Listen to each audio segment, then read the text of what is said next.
Hello everybody, it's been a while. I've been doing other videos with various people that I've been working with on various other projects, which have been fun to do. And we've been getting the old puppets out to work with various characters, shall we say, and various shows will come out in the foreseeable future using these. Just trying to get across the idea about developing your will, developing conscience and developing consciousness. And I suppose I want to remind you today that Gurdjieff told us that conscience is the particle of God that's within our subconscious. And we're trying to get that awakened so that we're using our conscience every day. And it seems there's not a lot of people listening to their conscience these days. And then I was asked, well, what's consciousness? So I wanted to do quotes on consciousness from Gurdjieff and Ouspensky. Conscience, as I've just said, is supposedly, and I believe this is true, the God particle within us. So we've all got conscience, but it's whether we're listening to it or not. And I've talked before about the angel and the devil on our shoulders, rabbiting away to us. What are we listening to? Are we listening to them telling us what to do?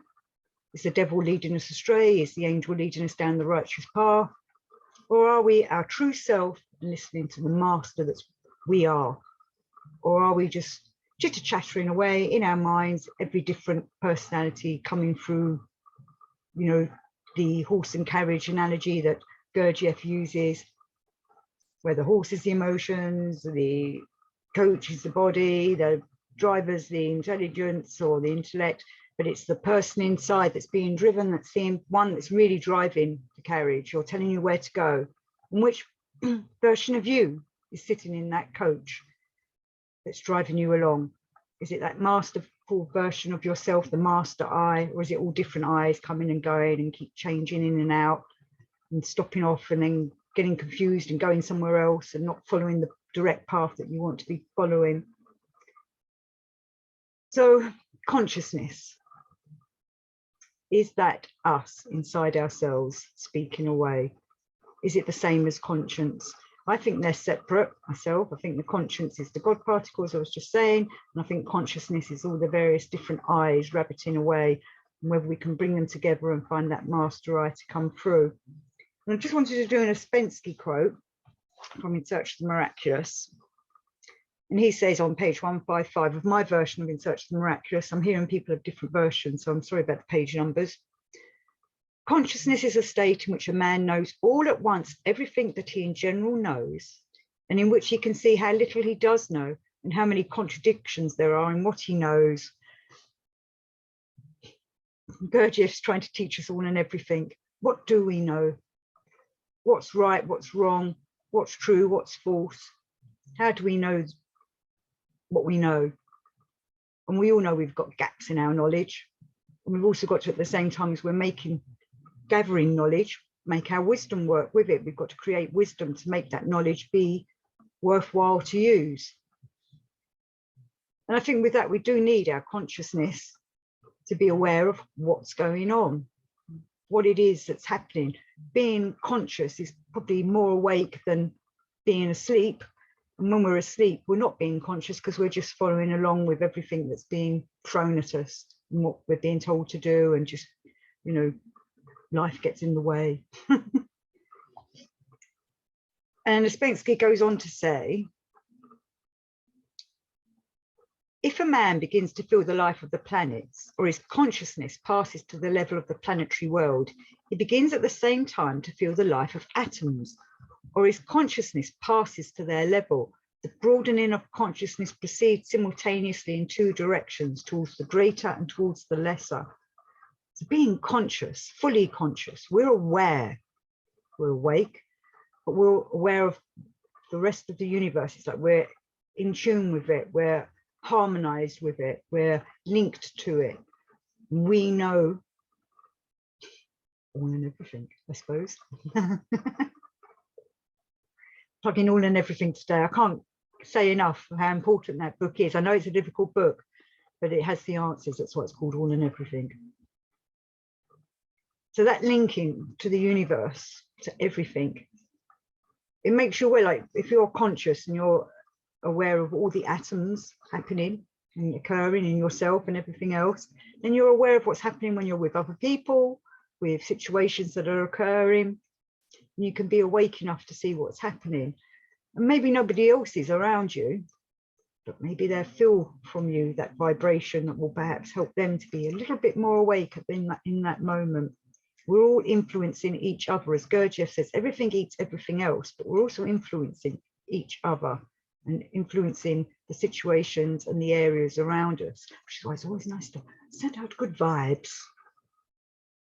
So going on with In Search of the Miraculous, a fully developed man should possess 4 states of consciousness by considering that he possesses self-consciousness, as it were, by nature. A man will not, of course, try to approach it or obtain it. And yet without self-consciousness, 3rd state, the 4th, except in rare flashes, is impossible. Real objective knowledge is possible only in the 4th state of consciousness. And as we all know, and as Gurdjieff tells us, and Ouspensky and our wonderful teachers tell us, you say to someone you're not conscious, they will say, yes, I am, I'm aware, I'm awake. But awake not in the way we're trying to be awake. You know, they're just saying, you know, like that Descartes saying, I think, therefore I am. Well, that's just your intellect thinking. Therefore, you might not be, because you're not getting you're only there when all your centers are harmonized. But people like to believe they're conscious. People don't like to be told they're not awake, and they don't like to be told they're not conscious. Nobody likes to be told they're a robot that's just following along a path and just not having any aim in their lives, which is what we're aiming to do. And we have to do them aims with our consciousness. We're going forward, hopefully being more awake as we try to attain our aims. So Ouspensky is talking about all these 4 types of consciousness, and I have been through them before, but I'm just going to quickly recap. So we've got sleep, a passive state in which man spends 1/3 and very often half his life, which is what, you know, sorry to say, the general public kind of people that aren't doing any of this kind of work. Number 2, the state in which men spend the other half of their lives, in which they walk the streets, write books, talk on lofty subjects, take part in politics, kill one another, which they regard as active, and call clear consciousness, or the waking state of consciousness. Number 3, self-remembering, or self-consciousness, or consciousness of one's being. We do not possess this state of consciousness, and we cannot create it in ourselves by desire or decision alone. We have to work at it. We have to really work at being self-conscious and work at self-remembering. And I've done shows on that. So you can go back if you don't know much about that or want to recap it. There's shows in the archive bit on this kind of thing. It's a big subject, and it's something we're all trying to work on ourselves. Number 4, the objective state of consciousness. In this state, a man can see things as they are. Flashes of this state of consciousness also occur in man, enlightenment and various other names which cannot be described in words. But the only right way to objective consciousness is through the development of self-consciousness. And that's what we need to be working on, our self-consciousness. Are you self-conscious? Are you aware of yourself? You know, I have to work on this myself, as we all do. We're trying to be aware of who we are, what we are, and what the real I is inside ourselves.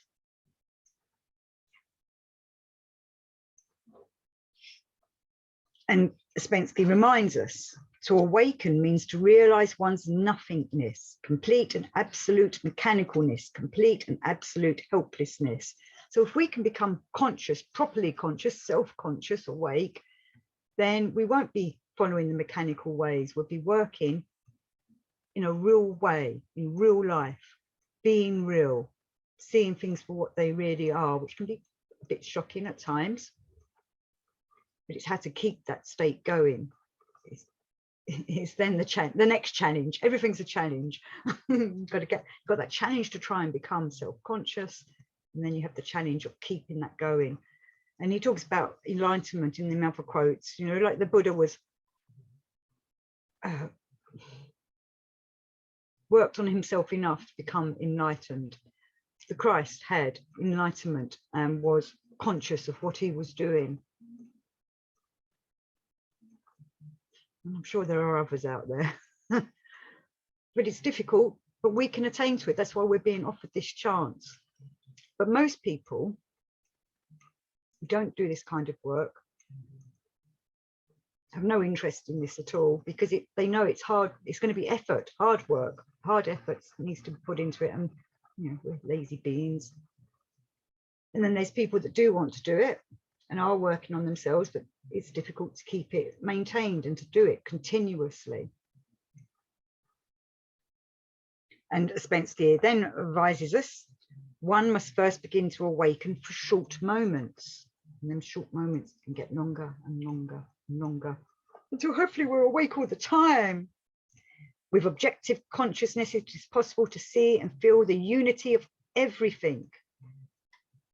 How amazing that must be. I think well, I find it beyond words, because I just can't explain it. I just don't know. You know, I've had little moments of it, and you're just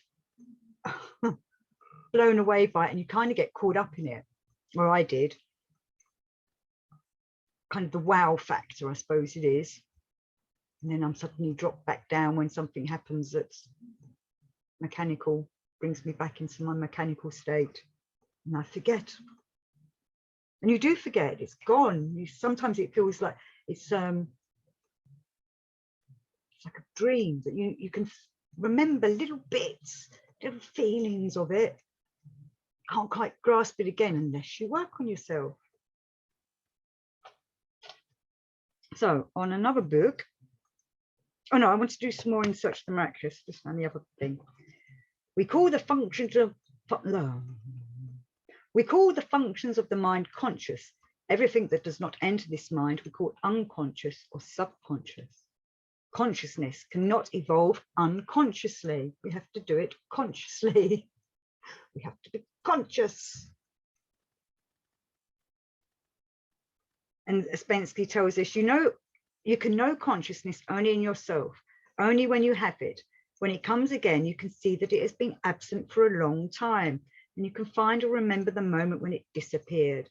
Moments of consciousness are very short and are separated by long intervals of completely unconscious mechanical working of the machine. You will then see what you think, feel, act, speak, work without being conscious of it. Oh, to be conscious all the time. You know, that's self-explanatory. We need to keep these words in our head, in our heart, in us, so that we can wake ourselves up. There's an I in us that's listening to this and wants to do this. There's other eyes that don't. There's other eyes that are like, whatever. But there is an I in us, otherwise you wouldn't be here doing this, or you wouldn't watch these videos, or anybody else that's doing Gurdjieff videos. I see there's more and more people doing it, which is fantastic to see. So, you know, I need to be reminded by other people. It's hard work doing it, reminding myself all the time. But we're all out there supporting each other. So I'm going to go to Gurdjieff and Views from the Real World. What then is our consciousness, our memory, our critical faculty? It's very simple. It is when one centre specially watches another, when it sees and feels what is going on there, and seeing it records it all within itself. And hopefully one centre will start talking to another centre. I'm sure you're aware that in your centres, so we've got the three centres, intellect, emotional, bodily. In each of them centres, there's another three centres. So in your intellect centre, you've got three centres, and in another intellectual centre, an emotional centre, and a physical centre, formatory centre. And the same in the emotional centre. It's got an intellectual centre, an emotional centre, a physical centre, and so on, blah, blah, blah. So all the centres have more centres. Law of three, everybody. It goes on. But we're trying to harmonise with these centres. So there's centres within centres that hopefully are listening to ourselves, what we're trying to do, and aware of what it is we're trying to do. And then they will work with the other centres and bring in some kind of harmony, a harmonious version of yourselves. And Gurdjieff reminds us, I have inside me the sun, the moon, God. I am all life in its totality. To understand, one must know oneself. So we have everything within us. we're all star beings. All these atoms relate to other atoms because all the atoms can vibrate and, let's say, talk to our other atoms. So when you're conscious and you're aware of the whole universe, it's not just an awareness in the intellect or the emotions, it's your body and your atoms are connected. Everything's vibrating together.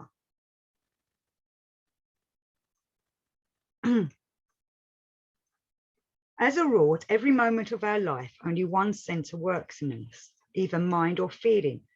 By itself, a center has no consciousness, no memory. It is completely mechanical, but we're trying to train these centers to be not mechanical, to be awake. And he says, when you look with one center, you are entirely under hallucination. When with two, you are half free. But if you look with three centers, you cannot be under hallucination at all. You must begin by collecting material. You can have no bread without baking. Knowledge is water, body is flour, and emotion, suffering, is fire. We're all trying to light that fire within us. I've recently been working a lot on the prophet Elijah, and I wrote a book about Elijah many years ago, which I think is now only available on Kindle. It might be in paperback, I can't remember. But Elijah was this great prophet, fantastic prophet in the Old Testament.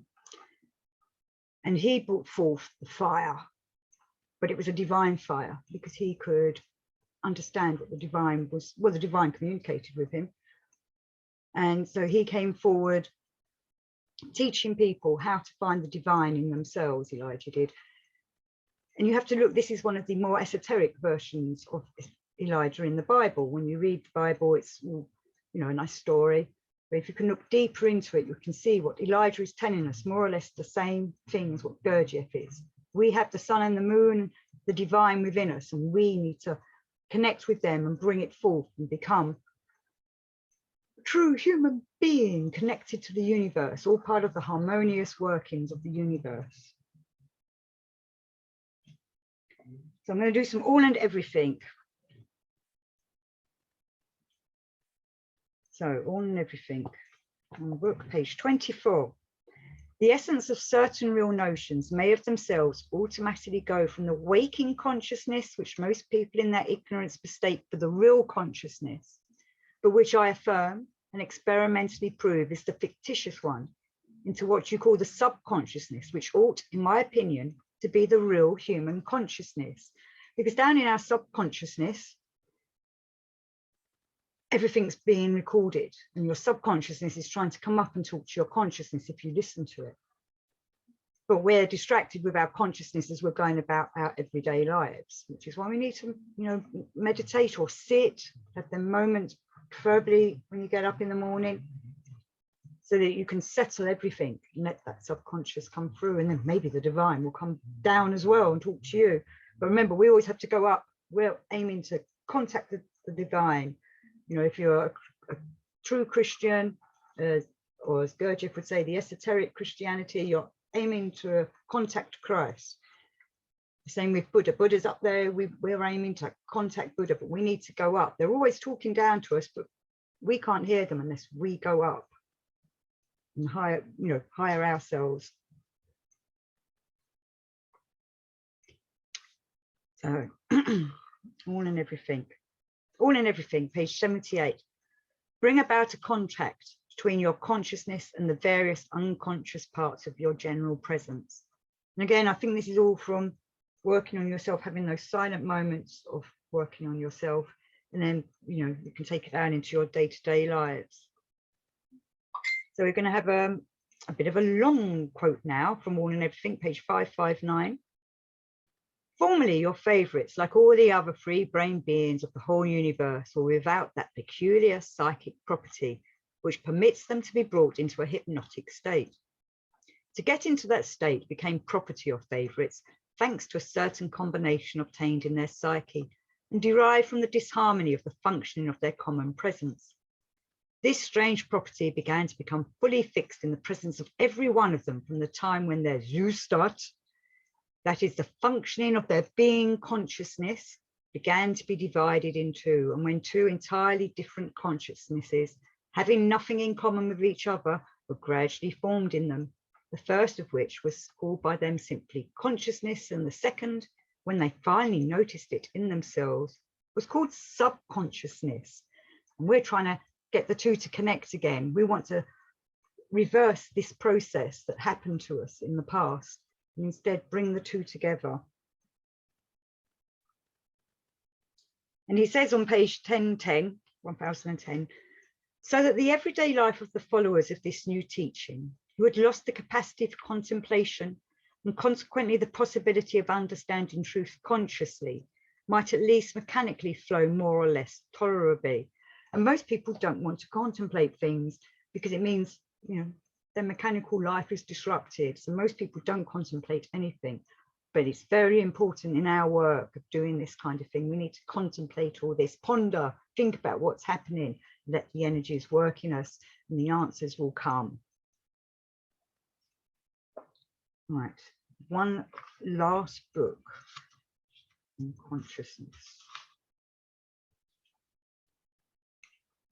The wonderful C.S. Knott. I always like to end with him. So Araj told him this.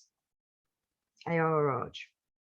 Each truly conscious perception and expression of a man must be the result of simultaneous and coordinating working of all three centers, each one of which must take its part in the whole task. That is to say, it must supply its quota of associations. And associations, as we know, are very important. We're associating ourselves with everything, but we've got to try and put together everything that's associating, that's distracting us.